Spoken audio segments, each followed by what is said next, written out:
Hello, this is Victor at RestoreYourMercedes.com. This video is for Mindy in Michigan, and this is a 92300 SE ASR throttle actuator. It's a rare unit, and here is what's happening here. First thing is, a sticker is a little bit messed up, but as you can see, 05 month 06. So it's 2005. The unit itself is not too old. It's not an original unit. So it cleaned up very nicely, as you can see, nice and shiny. Not much miles on it, I believe. Now what I had to do here is I replaced the loom just in case, because of that very code that you're getting. And I did go into brains. I did remove potentiometer. That was all disassembled. And again, as you see, this is my makeshift activation bench. So the unit was on the bench for about 2 days now, and it never shut down. I never had problems with it.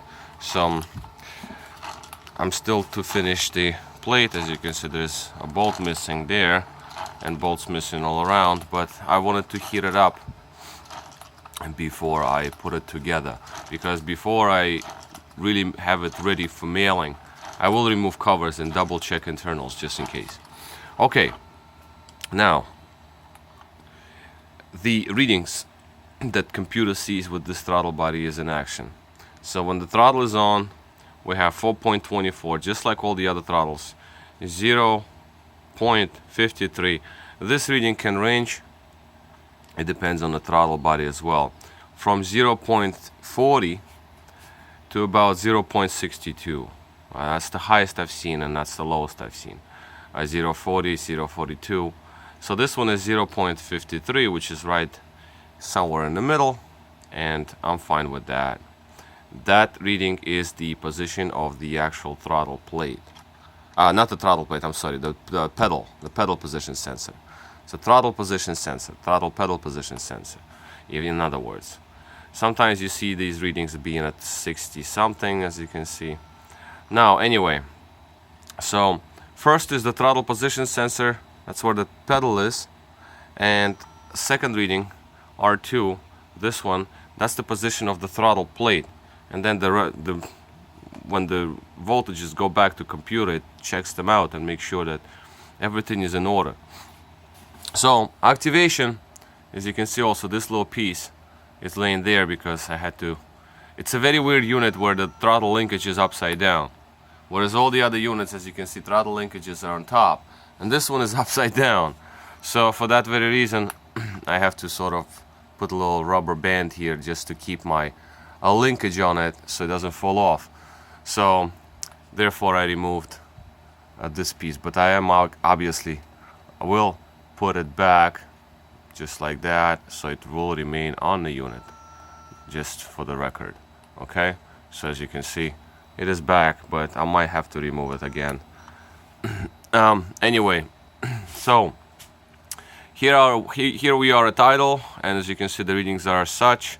So then when we open throttle, we have readings change on the potentiometer, and micro switches also change. And fast, activated fast. This is like floating it like out of a balloon, pretty much. As you can see, I try to go as fast as I can. This test is being done after throttle was active for about at least 10 hours. That's just bare minimum. So as you can see, it's pretty warm now. Okay, so you can feel it's warm. Here's my temperature meter, just approximated at 103, 105. That's the hottest area. See, 104.7, 103. Okay, so I say 103 Fahrenheit, which is pretty warm. And at this point, as you can see it, I can activate it very quick. As you say that the codes come up when car is being driven more aggressively than usual, and this is the slow activation. You know, the throttle linkage is very light, There are no bindings to it. There's nothing that's touching anything. It's just pretty good. And again, this is basically flooring it. That's as fast as I can activate it. That's very aggressive. So, and it works well. So, like I said, before I mail it, before I'm ready to go, which is going to happen pretty soon, I need to make sure the internals are all okay and it's ready to go. Basically, I don't really have an issue with this unit. I mean, units seem to be working just fine. It's pretty good. The readings change and idle control works. The unit is not that old. Internals were pretty good. Nothing broken inside potentiometer. I cleaned it up. It wasn't contaminated. So we're pretty good in this department. So hopefully what I did to it, this is the original wiring. As you can see it, I replaced it with brand new one. Okay, so yeah, well, this is a long video, but I don't know if I can show you the, let me see if I can do that. How many bolts? There is only one bolt here, so let me show you the potentiometer case that it was opened up, as we wanted to see the actual heart and soul and brains, whatever you want to call it, of this unit. And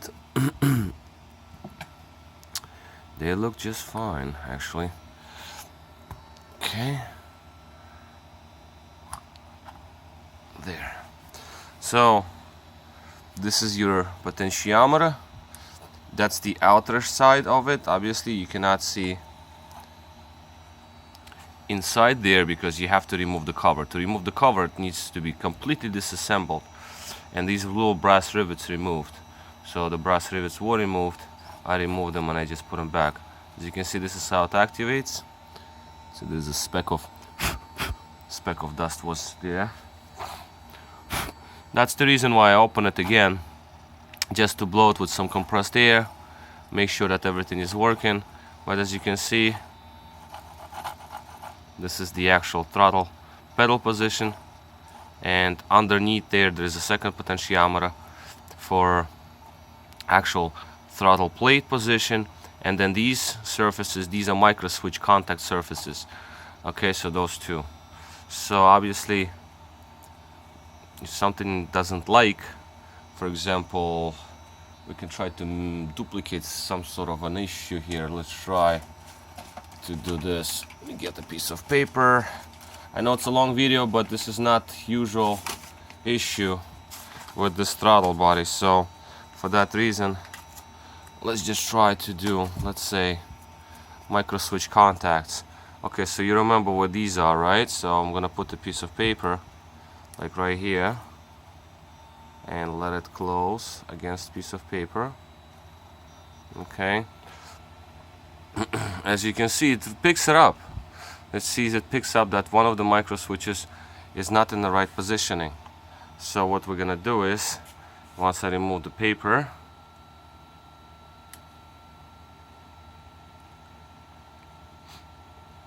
and now we picked up on off. So you see it works, it's reading. So this one did not create limp mode per se because we're still in diagnostic mode, but still, as you can see, everything is working fine. I don't have an issue with it. Tidal's good and works just fine.